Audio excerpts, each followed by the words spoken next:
커피 한 잔이면 하루 일과가 안 되시는 분 많으시죠? 그런데 그 커피 요즘 들어 효과가 떨어진다고 느껴지지는 않으신가요? 사실 커피는 피로를 풀어주는 게 아닙니다. 에너지를 당겨 쓰게 만드는 거예요. 마치 신용카드 현금 서비스처럼요. 그래서 마시면 마실수록 오히려 더 지치게 되는 거예요. 오늘은 왜 더 이상 커피가 안 됐는지 그 숨겨진 원리를 풀어드릴게요. 카페인은 뇌에서 아데노신이라는 피로 호르몬을 가려줍니다. 그래서 우리가 잠깐은 덜 피곤하다고 느끼죠. 그런데 이건 어디까지나 신호를 끈 것뿐입니다. 피로 자체가 사라진 게 아닌 거죠. 그리고 매일 커피를 마시다 보면 뇌가 학습을 합니다. 아, 얘는 또 카페인 들이붓네. 그러면 나는 카페인 수용체를 더 많이 만들어야겠다. 결국 같은 양으로는 효과가 줄고 점점 더 많은 커피를 마셔야 되는 거죠. 이게 바로 카페인 내성이에요. 커피는 처음에는 약처럼 듣지만 시간이 지날수록 효과가 희미해지는 구조를 가지고 있는 거예요. 맞습니다. 많은 분들이 이 부분에서 놀라십니다.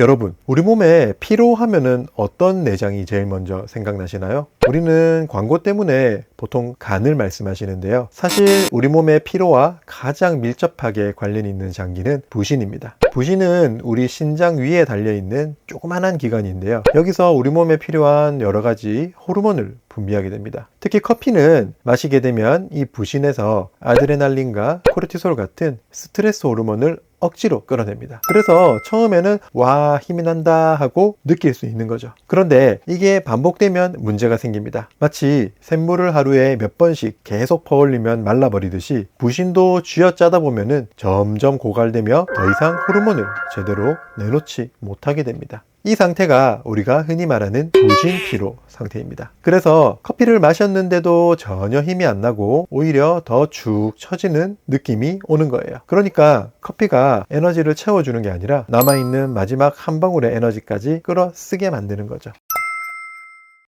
네, 그렇습니다. 커피는 깊은 수면을 방해합니다. 그래서 수면 부족은 피로 누적, 그리고 그 피로 누적으로 인해 다시 커피를 찾기, 이 악순환이 계속 반복되는 거죠. 쉽게 말하면 커피는 신용카드 현금 서비스 같은 겁니다. 당장은 체력이 생긴 것 같지만 사실은 미래에 쓸 체력을 당겨 쓰는 거죠. 쓰면 쓸수록 체력 빚은 점점 커지고 어느 순간 더 이상 당겨 쓸 것도 없어지게 되는 거예요. 마찬가지로 커피는 에너지의 근본 원인을 해결하지 못합니다. 진짜 필요한 건 적당한 휴식과 영양, 그리고 생활 습관의 회복인단 말이죠. 우린 그걸 제쳐두고 커피라는 임시 방편으로만 버텨왔던 거죠. 그래서 이제는 단순히 커피를 줄이는 것을 넘어 내 몸을 제대로 충전해줄 루틴을 찾아야 합니다. 그게 바로 피로 관리의 본질입니다. 자, 그렇다면 이제 대체 뭘 해야 할까 궁금하시겠죠? 방법은 의외로 단순합니다. 첫 번째, 카페인을 줄이는 것부터 시작하세요. 카페인의 하루 권장량은 400mg 이하입니다. 아메리카노로 따지면 3잔 정도 되는데요. 저는 사실 3잔도 많다고 생각해요. 약국에 오시는 환자분들께서 물어보시면 저는 보통 1잔까지 말씀드리고요. 정말 커피가 없으면 하루 종일 기운이 빠져서 일을 못하겠다 하시는 분들에게 2잔 정도까지 말씀드리고 있어요. 그리고 그 커피도 오후 3시 이후에는 피하시는 게 좋습니다. 왜냐하면 카페인은 우리 몸에 반감기가 길어서 오후 늦게 마시면 자기도 모르게 밤잠을 방해하거든요. 가끔 커피 마셔도 잠을 잘 잔다 하시는 분들도 있지만 커피를 드시게 되면 수면의 질 자체가 떨어지기 때문에 이런 분들도 주의하셔야 합니다. 두 번째, 수면 루틴을 잡아야 합니다. 매일 같은 시간에 자고 같은 시간에 일어나는 게 핵심이에요. 주말이라고 늦게 자고 늦게 일어나면 몸은 시차 적응하듯 계속 흔들립니다. 규칙적인 리듬이 깨어나야 뇌와 몸이 진짜 회복할 수 있습니다. 세 번째, 영양 보충이 필요합니다. 마그네슘은 신경을 안정시켜 숙면을 돕고 근육의 긴장을 풀어줍니다. 비타민 B9는 우리가 먹은 음식의 에너지로 바뀌는데 꼭 필요한 조력자죠. 부족하면 늘 피곤할 수밖에 없죠. 그래서 대부분의 피로회복제에는 비타민 B9이 꼭 들어가 있어요. 그리고 아미노산, 특히 타우린 같은 아미노산은 간 해독과 피로회복에 큰 역할을 합니다. 흔히 에너지 드링크의 성분으로 알려져 있지만 사실은 우리 몸이 스스로 회복하는데 중요한 재료예요. 정리하면 커피로 체력 빚을 내는 게 아니라 내 몸을 제대로 충전하는 루틴으로 바꿔야 한다는 겁니다. 이게 진짜 피로 관리의 시작이에요.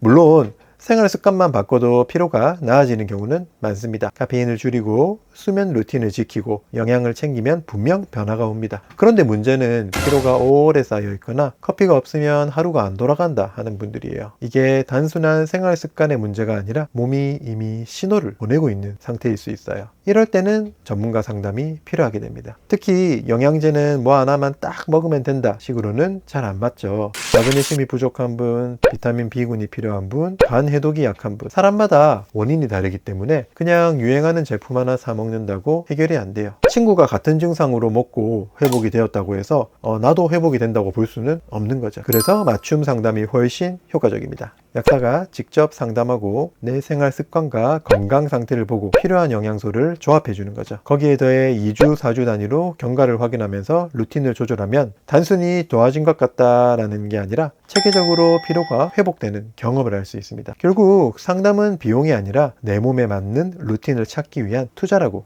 보시면 됩니다.